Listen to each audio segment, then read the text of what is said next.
રાષ્ટ્રીય રાજધાની દિલ્હી સહિત સમગ્ર ઉત્તર ભારતમાં શીતલહેર પ્રસરી છે।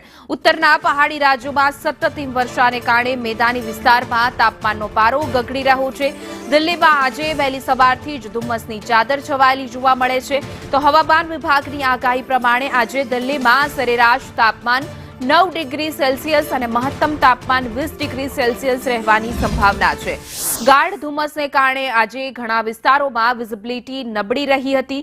તે ઇન્દિરા ગાંધી ઇન્ટરનેશનલ એરપોર્ટ પર ફ્લાઇટ ઓપરેશન ખરાબ રીતે પ્રભાવિત થયું છે। આઈજીઆઈએ એરપોર્ટ પર 470 ફ્લાઇટ્સ મોડી પડી હતી અને 35થી પણ વધુ ફ્લાઇટ્સને ડાયવર્ટ કરવાની ફરજ પડી હતી। બીજી તરફ રેલવે વિભાગ દ્વારા 95 ટ્રેનો રદ કરવામાં આવી હતી।